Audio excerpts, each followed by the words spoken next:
Seja muito bem-vindo, seja muito bem-vinda a mais esse episódio do Pod City.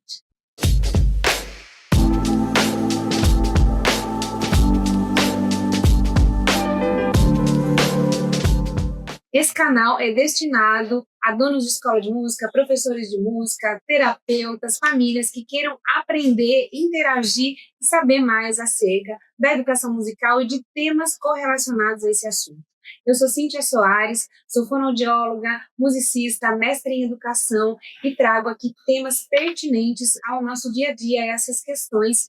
E no episódio de hoje, nós estamos aqui com duas fonoaudiólogas, então eu falei que eu estou realmente em casa hoje, porque estamos aqui numa mesa com mais duas fonoaudiólogas, então somos 3 fonoaudiólogas hoje aqui, e a gente vai falar sobre questão de comunicação humana, neurotípicos, terapias, conduções terapêuticas e principalmente sobre o trabalho e a experiência delas já na fonoaudiologia há muito tempo. Então, eu estou hoje aqui com a fonoaudióloga Marcela Polizel. A Marcela ela é fonoaudióloga, especializada em desenvolvimento infantil, pós-graduada em fala, linguagem e disfagia. E a Marcela foi minha aluna e eu precisava contar sobre isso aqui.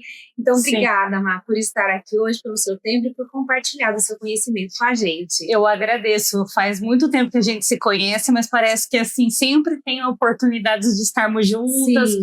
de trocarmos. Agradeço a oportunidade, agradeço também a Michele. É um prazer estar aqui dividindo esse espaço com ela. Legal. E a Michele, que está aqui, a Michele Basso, ela é fonoaudióloga, mestre em ciências médicas, pós-graduada em neurociências e especializada em transtornos do neurodesenvolvimento.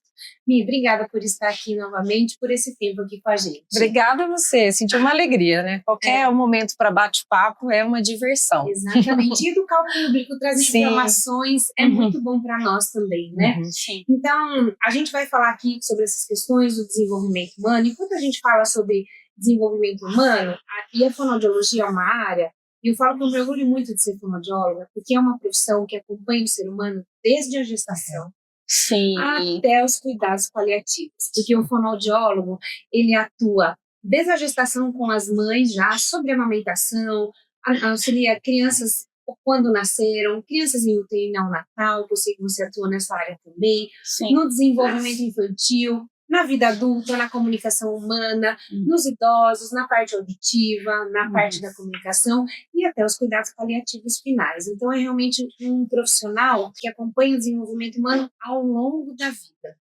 Então, eu acho que a fonoaudiologia, ela tem esse diferencial que são poucas profissões que têm. Então, é uma coisa que eu gosto muito e me orgulho muito de ser fonoaudióloga, acredito que vocês também. Então, eu queria que, primeiro, antes da gente entrar no tema, que vou começar com a Marcela. Mar, conta um pouquinho da sua atuação profissional hoje. Com quem você atua? Como que é a sua atuação? Conta um pouquinho.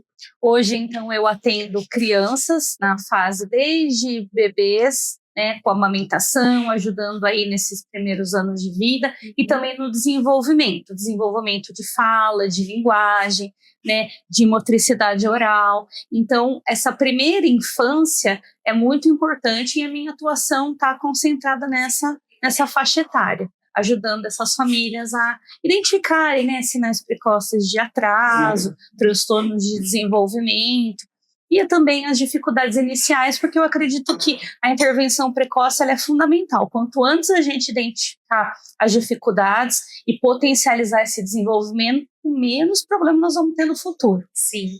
E você, Mi, como que você atua hoje? Como que você trabalha? Eu estou trabalhando mais especificamente com crianças com transtorno do neurodesenvolvimento. Então, tem ali um desenvolvimento atípico, acaba chegando para mim. E não consigo definir uma idade, porque eu avalio desde bebês, que tem algum sinal, marcador, que está acendendo bandeiras amarelas ali por um transtorno, quanto adultos. E o que mais eu atendo é autismo. Eu acho que o que mais chega, eu acabei me especializando mais, e é o transtorno do espectro autista. Perfeito.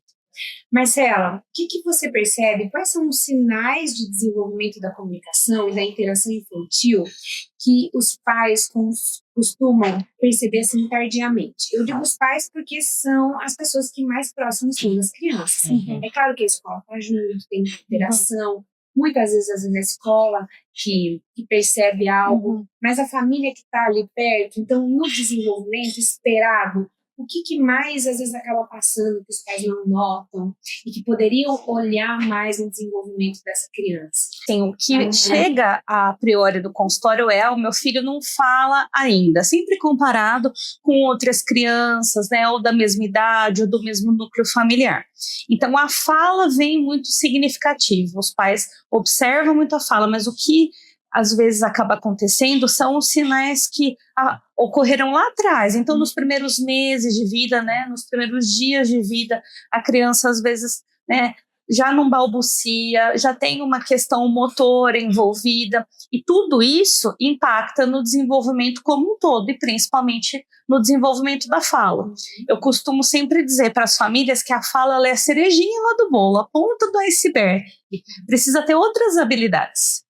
Né? E muitas vezes essas outras habilidades já não estão ocorrendo, essa criança já demonstrou sinais de que tem dificuldade, não tem intenção comunicativa, não olha para os pais, né? O que a gente estava comentando agora sobre a criança olha, mas ela não consegue construir, né, como uma face. Então ela olha a boca e os olhos segregamente, né? Não de forma conjunta. Não tem interesse em outras pessoas. Então uma criança que não quer brincar na escolinha, é uma criança que fica muito tempo focada em um objeto só, e muitas famílias às vezes acham que isso é normal, ela está entendendo, ela está explorando. Então esses sinais, eles já podem ser identificados lá atrás, nos primeiros meses de vida, e a gente não precisa esperar um atraso de fala para procurar aí uma ajuda, uma orientação. É sempre muito difícil, né? Os pais têm um pouco de resistência às vezes, né?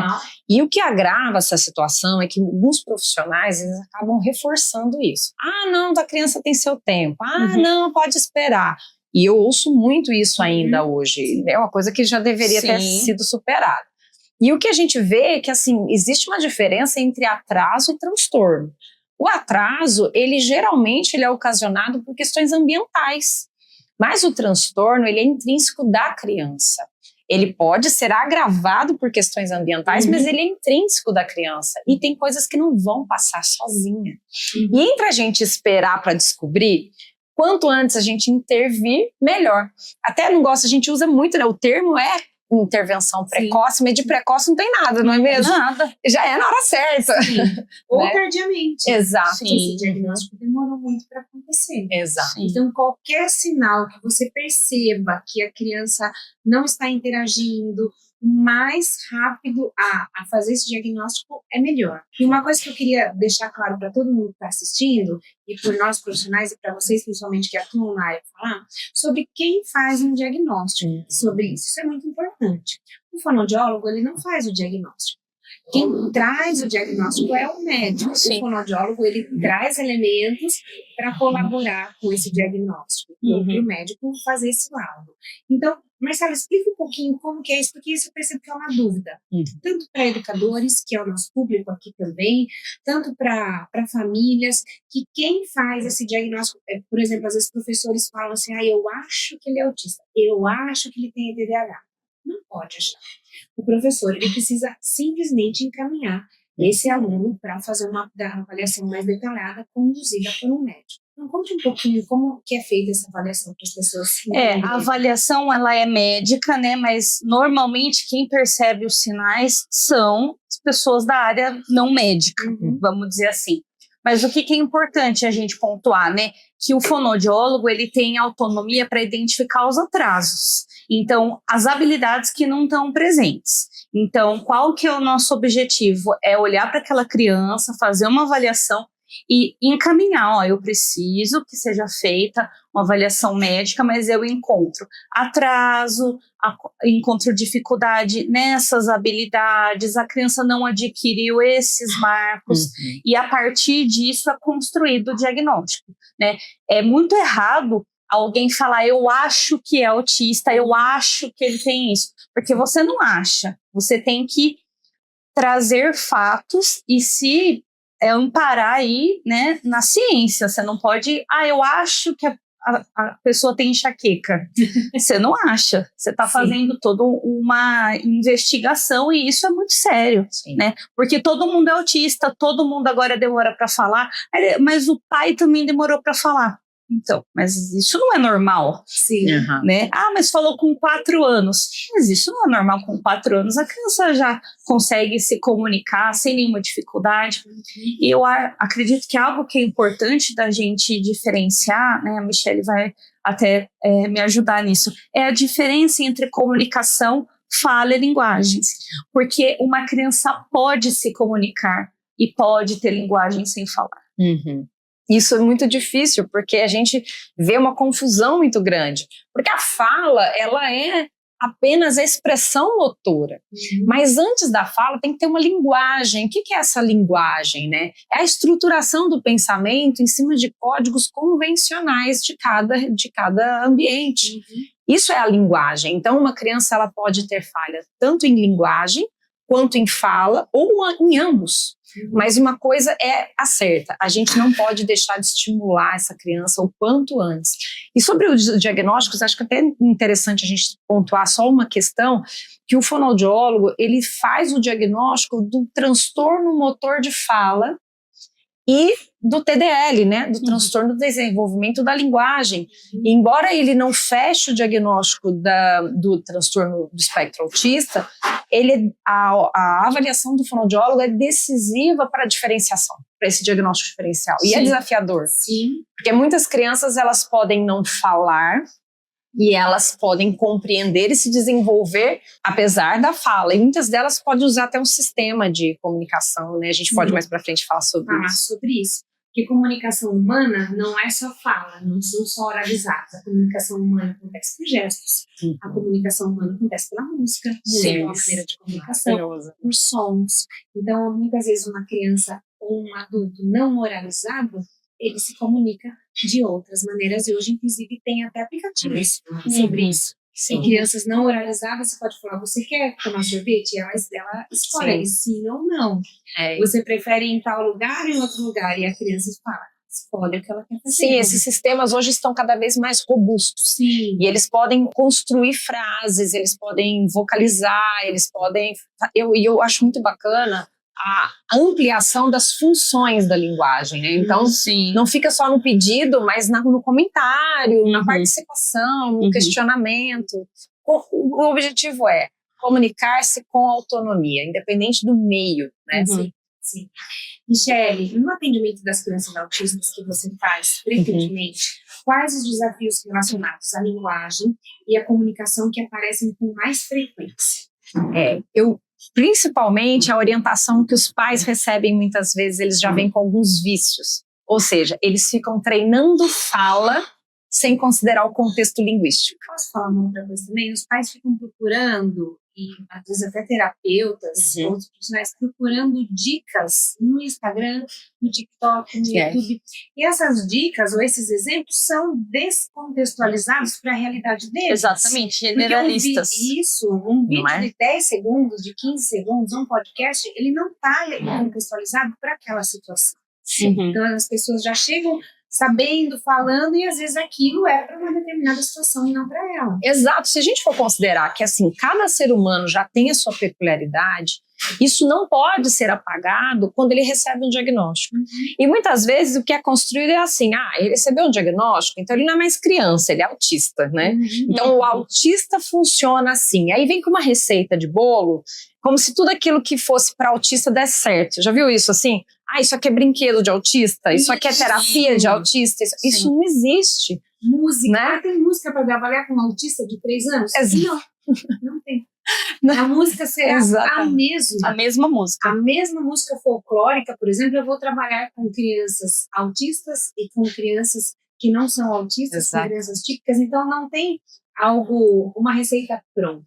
Tem como você vai adaptar aquilo para a realidade daquela criança. Sim, isso eu acho que é uma das coisas mais desafiadoras. Porque os pais, eu entendo, né, como mãe também, querem a fala. A fala é um marco muito significativo, que viabiliza muitas coisas, que ajuda nos comportamentos, mas a fala ela não pode surgir se não há uma estrutura anterior a essa, que é o que você falou, da cereja do bolo, exatamente. Sim. Então, você não põe uma cereja num bolo que não está pronto.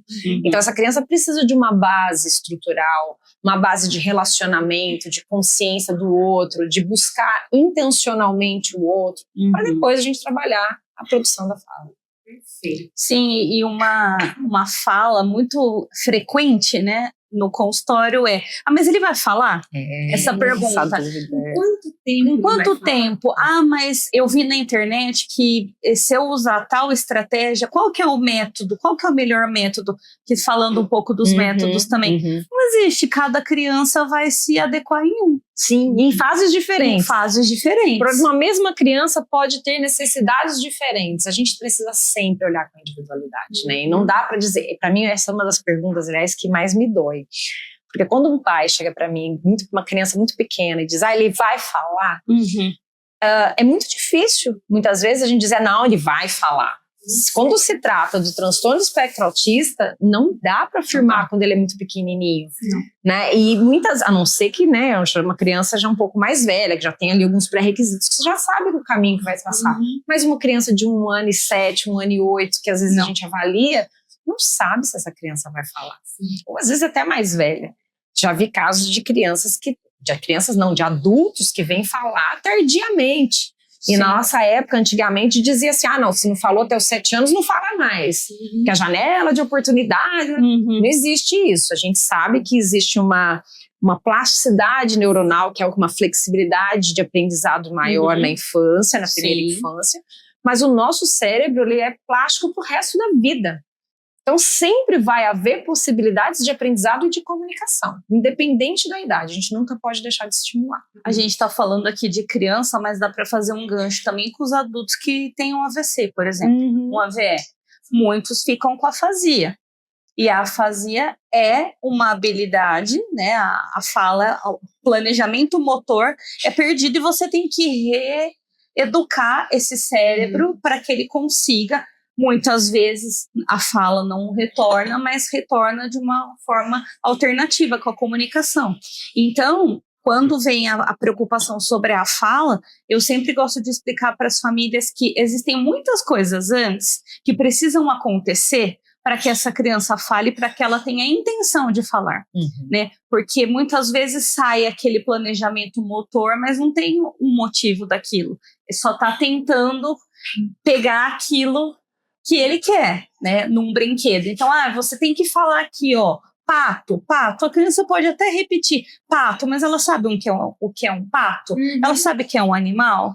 Precisa contextualizar. Falar por falar. Então, a fala está acontecendo, ela está falando pato, mas o que significa para ela? Isso é delicado, né? Porque quando o pai, ou o terapeuta também, né? Não podemos falar. Ele ouve, ele se sente realizado. Sim. E aí eu costumo dizer, gente, com muita delicadeza eu tenho que dizer, não é sobre o nosso ego, é sobre aquilo que aquela criança precisa. Então é no ritmo que ela pode acontecer. E não que eu espero que aconteça, né? Tem aquela expectativa de falar mamãe ou papai, que ele fala bolas. Isso. Falou o nome do cabeleireiro. Bem isso, né? E é importante alinhar essas expectativas, porque senão vem a frustração e as famílias ficam pingando de terapeuta em terapeuta, esperando um que fale o que elas querem ouvir. Porque tem isso também. Não, seu filho vai falar, o método fale, o seu filho vai falar em 30 dias. Não tem essas coisas? Tem. Faça o curso, seu filho vai falar em 30 dias. Não. Hoje em dia a internet está cheia disso. Marcela, como as atividades lúdicas, a interação social e a música, e você fez música, você teve isso no seu crescimento, né? Como isso pode acontecer e incentivar de maneira positiva e de maneira que essa criança desenvolva mais habilidades ou outras habilidades que ela não desenvolveria se ela não tivesse assistido. Esses recursos, né, vamos chamar assim de recursos, eles ajudam as crianças a fazerem outras formas de aprendizagem. É como se fosse um caminho diferente para chegar no mesmo lugar. Então, a música, principalmente, ela trabalha ritmo, ela trabalha a melodia, ela trabalha a troca de turnos, então, a imitação. Então, você tem que imitar. E para as crianças neurodivergentes, tem a questão da previsibilidade também, né? Eu gosto muito de usar a música com crianças menores no começo para entender que está começando a sessão. E no final, às vezes, eu até invento. Eu invento uma música na hora. Né? Também, eu sou super compositora. Você compõe. Eu componho na hora, assim, a música para a criança entender que acabou, que tem que guardar o brinquedo, porque a melodia, ela também remete a algo que é previsível, que tem um marcador. Então, isso é muito importante, né, para a criança. E a criança aprende brincando, não existe outra forma de acessar a criança sem ser pelo brincar. Não tem como você colocar uma criança pequena ou até uma criança maior sentada e esperar que ela faça. Nem a gente, que é adulto, né, gosta de fazer isso. Então, esses recursos alternativos, eles ajudam a criança a desenvolver essas habilidades muito além do que aquele formato clínico, do que aquele formato, né, de ficar só o paciente e o terapeuta. Então, eu gosto sempre de orientar as famílias a buscar esses recursos e a brincar também. E fazendo um gancho sobre as telas, né? A gente sabe que nós vivemos hoje no mundo digital. Não pode dar tela para a criança, é meio que impossível a criança não ver uma tela. Mas existem formas de usar a tela. Você pode colocar uma música e cantar junto com a criança, né? Ensinar, né, um ritmo para ela, a dança. Vamos fazer agora juntos, vamos assistir um vídeo juntas e vamos identificar o que tem nesse vídeo. Então, existem formas de usar, né, a tela sem que seja a criança sozinha olhando para aquilo sem função nenhuma. Então, usar esses recursos ajuda muito a atingir os marcos aí do desenvolvimento. Michele, você é profissional, trabalha com atípicas e mãe atípica também. E como que você acredita que as famílias precisam ser ouvidas, ouvir, estar presentes para esse processo? É muito complicado tudo isso. E eles, muitas vezes, eu sinto uma dificuldade que eles entrem de fato nesse processo compreendendo o lugar deles. Muitas vezes, toda a energia, a preocupação, ela é depositada na criança. Como se diz, conserte essa criança. E muitas vezes, essa criança, ela precisa remodelar a família inteira. Eu gosto muito de uma analogia que minha psicóloga sempre usou sobre isso e eu acho que faz todo sentido. Ela fala assim, que a família é como se fosse um jogo de xadrez. Se eu mexo uma peça, todas as outras, elas ocupam relações diferentes frente àquela peça. Então, não adianta eu trabalhar com uma criança se eu não reorganizo essa família. Eu falo que as famílias, elas precisam se reconstruir. Porque quando você recebe um diagnóstico daquilo que você não esperava, ninguém espera, né? Você tem que reconstruir todos os seus planos, você vai ter que se readequar, tem que se reestruturar até a sua própria casa. Eu falo tanto sobre isso, gente, a minha casa é inteira adaptada. E isso vai facilitar a rotina, vai facilitar a sua vida, a vida do seu filho, dos irmãos, e é muito difícil, porque você é convidado a estar num lugar que você não quer, já é difícil. Você ser arrancado para um lugar que você não quer é mais difícil ainda.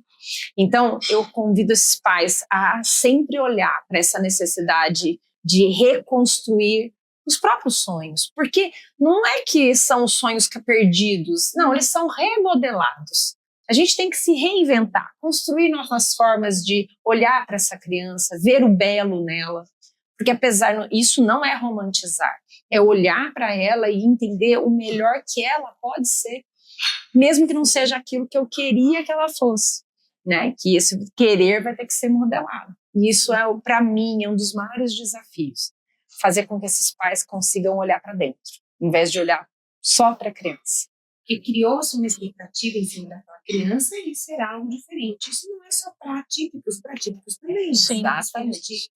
Não foge muito disso. Não foge muito disso, né? Nós criamos alguma expectativa, não foi o que a gente esperava, vamos recalcular a rota e fazer essa diferença. E até você falou da sua casa, e você não mudou de casa. Não. Depois que você teve o diagnóstico da minha, você remodelou a casa. Sim. Então, isso é muito importante, é um exemplo prático. Você não precisou mudar de onde você está, você precisou só remodelar. Sim. Para ser bom para vocês, para a família. Exato, a casa, a estrutura, a rotina, mas principalmente eu precisei fazer uma reforma interna. Sim. Porque enquanto eu não olhei para mim de uma forma diferente, eu olhei como mãe de uma criança com deficiência.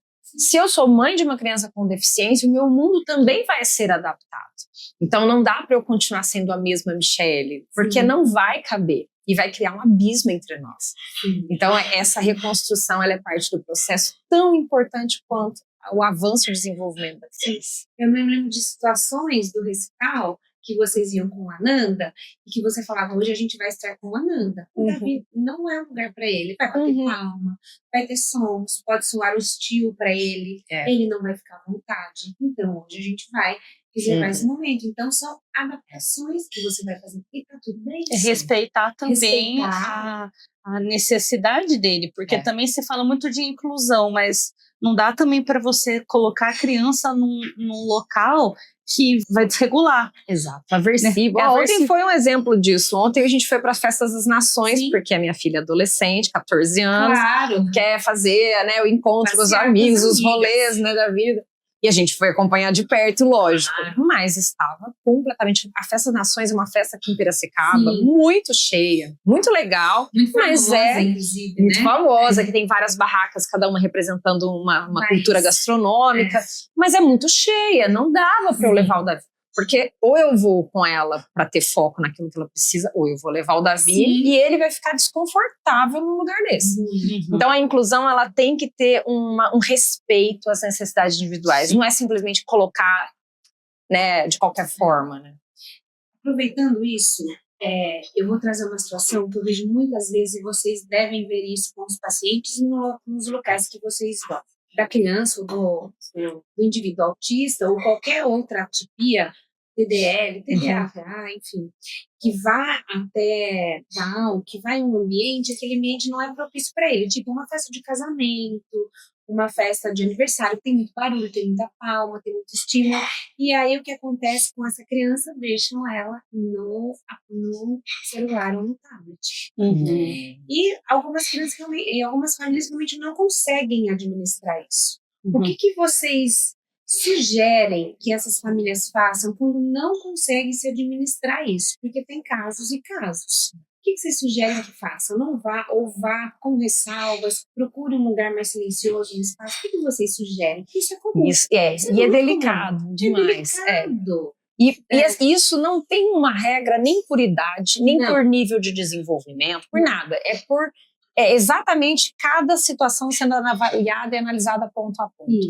Eu penso assim, que sempre que possível a gente precisa tentar expor uma situação, porque senão vai ficar sempre mais do mesmo. Então a gente vai ter que escolher nossas batalhas.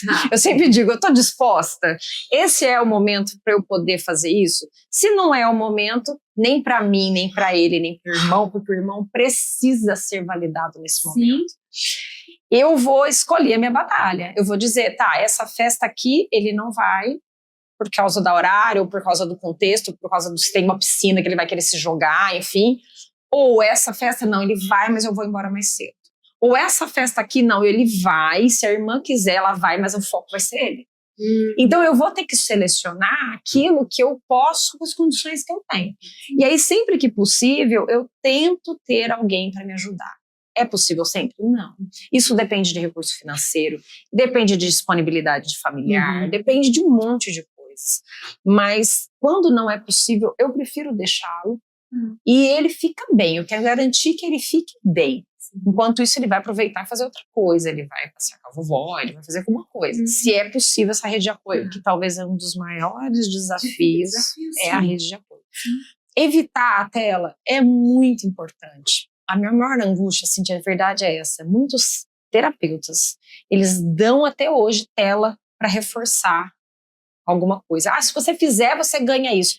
Gente, por favor, não façam isso. Ela não é prêmio. Não é prêmio. Exatamente, não é prêmio. Não é uma coisa que é o... Porque aí mais encantamento existe naquele mito, da tela. Então, a bicicleta, que a gente era criança. E agora, voltar cedo, muito melhor, né? Então, eu penso assim, né, voltando um pouco aí no tema, é como a Michelle disse, né, depende de vários fatores, inclusive se existe ou não uma rede de apoio, porque daí eu também penso, tem famílias, muitas mães solo, Sim, uma rede que de não apoio. tem com quem ficar, e essa criança precisa estar junto. Então, talvez aí, além de tudo que a Michelle disse, que eu concordo, é tentar, quando essa criança precisa estar junto, algo que ela se sinta minimamente confortável. Não precisa ser a tela, mas às vezes um objeto. Eu gosto muito, né, nas crianças pequenas, do objeto de conforto. Às vezes, quando a gente vai fazer... O que é objeto de conforto? Algumas crianças têm um ursinho, um paninho que faz elas se regularem melhor. Quando a gente fala de se autorregular, não é só as crianças, né, dentro do espectro TEA que precisam disso. Todo mundo precisa se autorregular em algum momento, né? A minha filha tem um bichinho que ela leva todo Ai, que legal. Então, e eu gosto muito de usar esse recurso para algumas crianças que estão fazendo a retirada de mamadeira e chupeta, por exemplo. Porque a mamadeira e chupeta, em muitas situações, ela vem também como conforto. Então, né, não saindo do tema, mas já trazendo também essa questão. A criança, ela usa a mamadeira e a chupeta de manhã, a hora que está com sono, para começar a acordar, para o despertar, ou à noite para induzir o sono. E como que ela vai se separar desse objeto? E para essas situações em que a criança vai para um ambiente que não é adequado para ela, porque sim, festa de casamento, por exemplo, eu acredito que criança pequena nenhuma vai se sentir bem, porque o horário é inadequado, a criança tem a rotininha dela de sono, é uma criança de 2, 3, 4 anos, ela está ainda, né, muito presa a essa rotina que é necessário até para ela ter um sono de qualidade.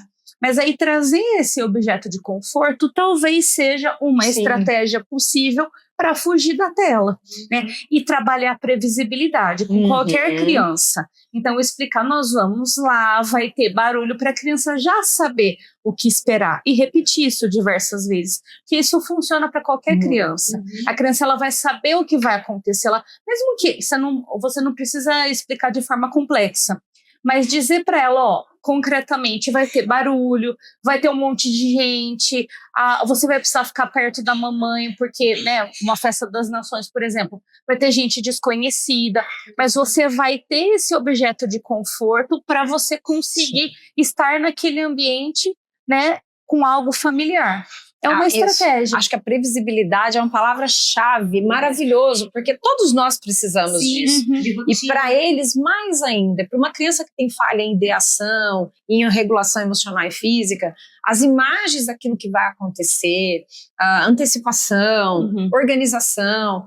E eu gosto muito de visitar. Quando eu posso, eu vou até o local, eu peço foto, porque eu mostro para eles, né, no caso meu filho, ou para uma outra criança, olha, vai acontecer tal coisa, lá é assim, lá tem isso. O que você pode fazer lá, o que você não pode fazer, por mais óbvio que seja para algumas pessoas, nós precisamos ressaltar. Isso gera menos ansiedade? Com certeza. Exatamente. Principalmente dizer o que pode, porque a gente costuma dizer não pode. A criança toma uma lista desse tamanho, né? Do que não pode.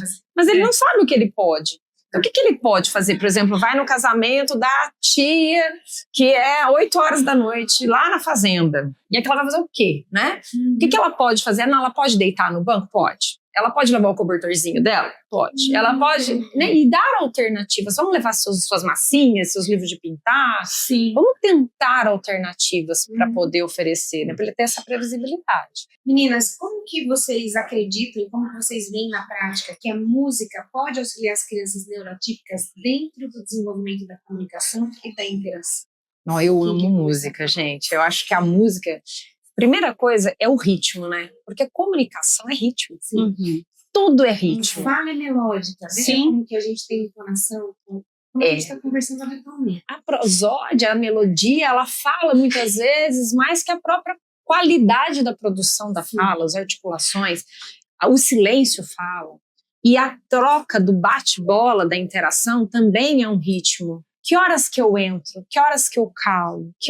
Tudo isso é música, né? Sim. Então dá para ensinar muita coisa pela música.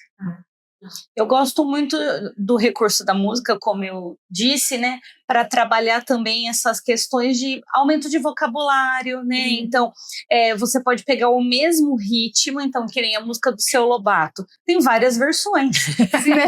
Você pode adaptar a música do Seu Lobato para o que você precisa. Sim. Se você está trabalhando aquele dia na sessão, por exemplo, frutas, você pode acrescentar que lá tinha a banana, tinha a maçã, porque é um ritmo que se adequa a palavras novas. Então, você consegue aumentar o vocabulário, você consegue trazer a imitação, então ela sempre vai repetir, né? Qual a fruta que tinha lá, quem que era o dono do sítio, trabalhar a narrativa, uma sequência lógica. Então, a música, ela é muito rica. E também em relação à autorregulação. Porque a gente sabe que tem músicas que ajudam a criança a se acalmar, a se situar, a se concentrar, né? Então, é algo que é muito rico dentro da terapia. Eu gosto muito de usar, né? A Cíntia sabe disso. E eu acho que vem também dessa criatividade. A minha mãe sempre cantou muito em casa, inventava música, então... Sem ser musicista. Olha. E também trabalha a criatividade. Para a criança criativa, ela tem muitas possibilidades. Ela precisa criar, ela precisa experimentar, ela precisa testar, né? E a música permite isso. Além do que a música traz um vocabulário, palavras, por exemplo, que habitualmente a gente não usa. Na canção tem vocabulário ali que a gente ouve só naquela canção. Eu aprendi muitas palavras, por exemplo, eu vim do Djavan. Então, assim, a gente aprende isso, né? E para uma criança de 2 anos, por exemplo, falar, a música só tem 4 frases, mas para uma criança de 2 anos, 4 frases é um mundo. Então, a rima que tem ali, a melodia, o conhecimento de mundo, a possibilidade de interação, de contato visual, de afetividade, de dar a mãozinha numa música, de dar um abraço no outro, de fazer um gesto. Então, é uma maneira de se comunicar. Demais, e o conhecer o próprio corpo, né? Porque o motor, aí já entra o movimento, a exploração do instrumento. Eu acho a música é um mecanismo riquíssimo. Sim. Como que a gente pode ter hábitos saudáveis de terapia, de dia a dia, de rotina, para não sobrecarregar essa criança, que é uma questão também. Nossa, a gente estava falando disso antes do episódio, né? Porque essa criança ela é submetida a muitas terapias, a muitos estímulos, né? Os pais estão sempre ali ligados, eu preciso estimular, eu preciso fazer, é uma cobrança também, muitas vezes, da família, em estimular para que ele se desenvolva. Como que a gente pode fazer isso também para essa criança poder descansar? Ela precisa desse tempo de ócio. A gente aprende no descanso, né? Isso. É uma questão polêmica, né? Porque nós temos hoje, você tem que fazer... então, a criança vai para a clínica, ela fica horas a fio lá fazendo... É fono, é físio, é TO, é isso, 1000 terapias. E a criança está cansada. Eu já ouvi de crianças, eu tô com sono, eu preciso deitar, preciso descansar. E quando uma criança verbaliza isso, porque criança tem uma energia além da nossa, a gente faz as nossas atividades já são energias mesmo. Eles têm uma energia de sobra e eles precisam gastar essa energia, né? Construir isso. E quando existe uma sobrecarga terapêutica, né? Não sei nem se eu posso usar essa palavra, mas uma sobrecarga terapêutica, você perde muito habilidade, você perde a atenção. A criança cansada, ela não consegue ter atenção, ela não consegue se concentrar, ela não consegue aprender, né? Então, menos é mais. Eu gosto sempre de usar essa frase, menos é mais. É melhor que a criança faça menos horas com qualidade do que horas a fio e fique cansada e não aproveite nada. Porque ela tá lá só cumprindo tabela. Exato, criou-se assim uma ideia de que quanto mais era melhor, né? Sim. Por quê? Porque existia um princípio que dizia assim, se essa criança tem problema de aprendizado, uma dificuldade de aprendizado, se eu insistir bastante, eu estou dando mais oportunidades para ela aprender. Então, assim, pela lógica, parece fazer muito sentido. Mas o que não é considerado muitas vezes é que esse estado de disponibilidade conta muito. Existe um estado de prontidão, de interesse, de envolvimento e até de motivação, que a gente chama de motivação intrínseca, que é fundamental. Porque se uma criança está motivada, ela não precisa de fazer 10 vezes. Ela fizer 3 com intenção e desejo, ela aprende muito melhor. Uhum. Então você consegue potencializar o aprendizado se há motivação real. E aí, o que eu penso? Muitas vezes, muitos terapeutas ficam olhando para empilhamento de habilidades isoladas e achando que isso vai ser um desenvolvimento seguro para a criança. No passo que, se a gente olha para envolvimento relacional, conexão, a capacidade de desenvolvimento de regulação emocional e física, você prepara essa criança para receber as habilidades. O foco deveria estar nessa preparação. E aí a criança não precisaria fazer horas a fio de intensividade. Por quê? Porque ela está preparada. E aí, nós voltando à sua pergunta, como fazer esse equilíbrio, né?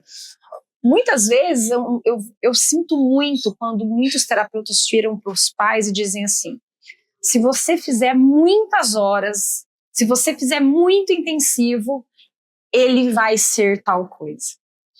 Então essa expectativa de que se eu fizer essa criança se sacrificar agora, ela vai ser feliz no futuro, é muitas vezes uma ideia totalmente equivocada e que faz com que esses pais gerem uma expectativa de algo e que faça com que os fins justifiquem os meios. Então essa criança pode ser massacrada agora porque ela vai ser feliz no futuro. Como se as lembranças que ela está construindo hoje não fossem extremamente relevantes para o adulto que ela vai ser. Então, hoje eu vejo que o equilíbrio daquilo que precisa ser apresentado para a criança é a construção de um ser humano que a gente quer depois. Então tem que ter o ócio, tem que ter o espaço de pausa, tem que ter o descanso. Então não é mais sobre quantidade, mas sobre qualidade. Excelente, excelente. E agora, o que faz a diferença no desenvolvimento realmente? É a terapia, é o vínculo, é o estímulo.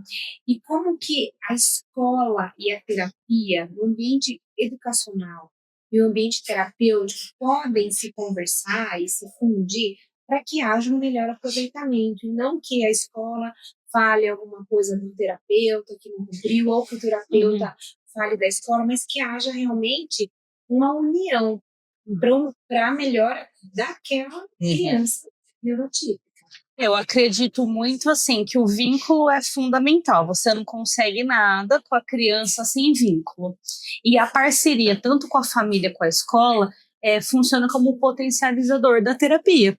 Né? Então, essa criança ela não precisa ficar horas a fio na terapia para ela ter os resultados. A escola ela pode ser orientada a trabalhar e adaptar de acordo com aquela criança. Não estou dizendo que tem que parar tudo para ajudar aquela criança exclusivamente, mas ela pode entender como é aquela criança, como aquela criança aprende, qual a melhor forma de conduzir em determinado momento, e a família também, como ensinar. Um exemplo, ele quer água, né? Sempre usam esse exemplo da água, né? Ele quer água, ele fica apontando. Ao invés de você ir lá e dar o que ele quer, por que você não tenta entender ou tenta oferecer água, mas modelando, olha que água gostosa, nossa, você tá com sede, e você vai trabalhando isso. Então, quando a gente fala em escola, a escola ela ajuda a criança a desenvolver essas habilidades. Né? Muitas famílias chegam com a seguinte frase: o profissional X falou que para atraso de fala é só colocar na escola que a criança vai falar, porque ela vai ter que se virar. Eu já ouvi muito isso, ela vai ter que se virar. Mas você vê, às vezes, uma criança que começa a morder na escola. Uma criança que começa a chorar para entrar na escola. Ela não vai na escola? Ela vai, ela precisa desse convívio com pares etários, né, com crianças da mesma idade. É importante, é social, ela precisa ter esse social. Mas como vai ser feito isso? Como que essa escola vai conseguir ajudar essa criança a ser parte, a fazer parte? Como que vai ser trabalhado uma criança que ainda não está falando com os outros amiguinhos que falam? Sim. Como que ela vai se comunicar? Então, eu acredito que as escolas que estão abertas a essa orientação, e ainda bem que a gente tem várias, né, hoje, tá muito mais fácil nesse sentido, as escolas são mais abertas para que os terapeutas vão, observem essa criança, conversem com a equipe pedagógica, ajuda muito nesse desenvolvimento, né? Nessa criança estar num ambiente que consegue entender e consegue dar ferramentas para ela. Eu acho que essa interação precisa acontecer, Sim, né? E uma sem coisa que preconceito, sem pré-julgamento. Isso. Exato. E de parceria. O profissional vai ser um parceiro que vai ajudar. Cada um tem um conhecimento, então juntos a gente vai ajudar essa criança. Exato. Se todo mundo olhar com esse significado de que não existe uma hierarquia de saberes, são saberes complementares, né? Sim. A escola olha a criança de um ponto de vista que a família não consegue, que os terapeutas não conseguem. Os terapeutas olham de uma forma diferente. Os pais, então, poxa vida, conhecem essa criança como ninguém. Então, se nós não juntarmos esses conhecimentos, a gente sempre vai ter um olhar fragmentado. Então, essa interação é a base do sucesso. É vital, né? Agora, para a gente finalizar, eu queria que vocês deixassem uma mensagem para as famílias, para os educadores e para todo mundo que está assistindo a gente aqui, que está ouvindo, a importância desse olhar individual para cada caso, para cada paciente. A gente está falando muito de criança, mas vamos pensar no paciente, no adulto. Então, hoje em dia, muitos adultos têm diagnóstico tardio, porque quando eu era criança, a gente nunca tinha ouvido falar em autistas. Quando eu finalizei a faculdade há 20 anos, ainda era tudo muito obscuro. Estavam começando muitos estudos. Então, por que tem mais diagnóstico? Porque tem mais estudo. Tem mais gente pesquisando. Tem mais gente olhando para isso do que tinha antes. Então, o que vocês deixariam sobre isso, sobre esse olhar individual, dos atendimentos para cada um? Tanto para famílias, educadores, para todo mundo que está ouvindo. Eu gosto sempre de pegar a frase básica de que cada criança tem seu tempo e transformar cada criança tem seu ritmo. Mas dentro do ritmo dela, comparando ela com ela mesma, ela precisa desenvolver. Então, a qualquer sinal, perdeu alguma habilidade, essa criança falava uma palavra, não fala mais, essa criança fazia determinada brincadeira, determinado gesto, não faz mais. Ela precisa atingir os marcos do desenvolvimento, ela não tem que ser comparada com outras crianças, mas ela tem que se desenvolver dentro do que é esperado para aquela faixa, né? Então, uma criança de 2 anos precisa formar frase. Não tem como a gente falar, não, vamos esperar até 4. Não, isso é inadmissível.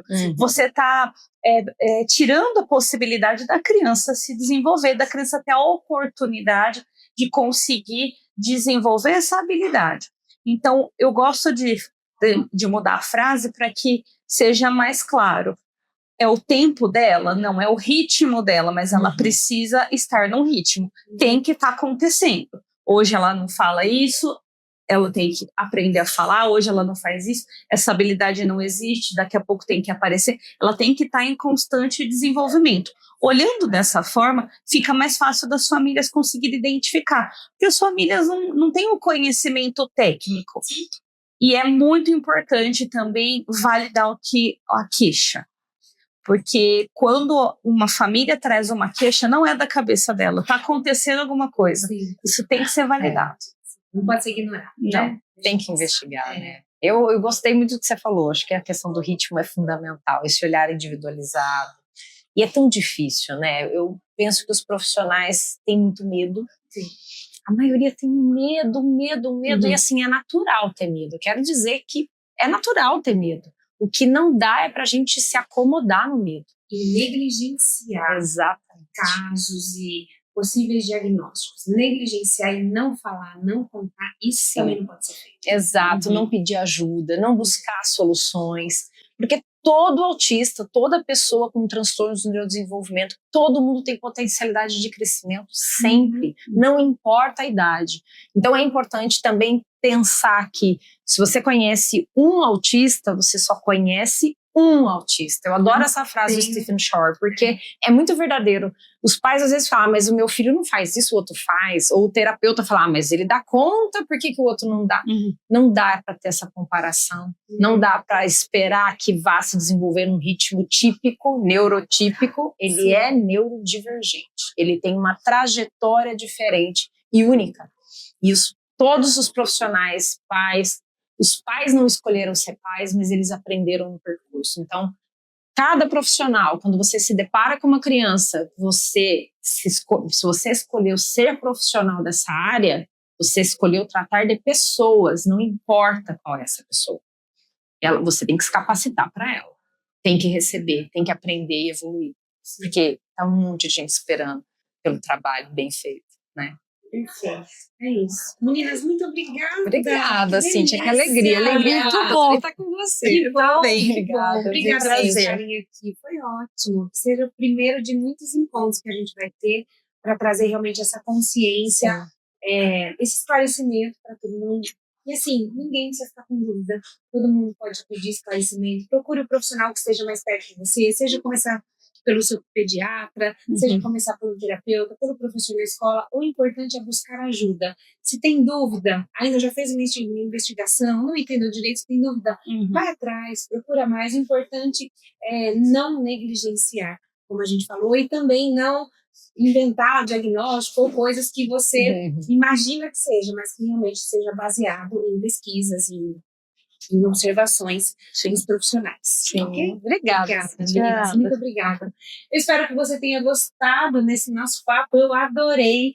Aqui embaixo a gente está deixando os Instagrams da Marcela, da Michelle, para vocês conhecerem melhor o trabalho delas.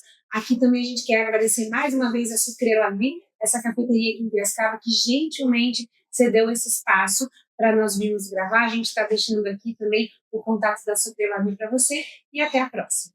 Tchau.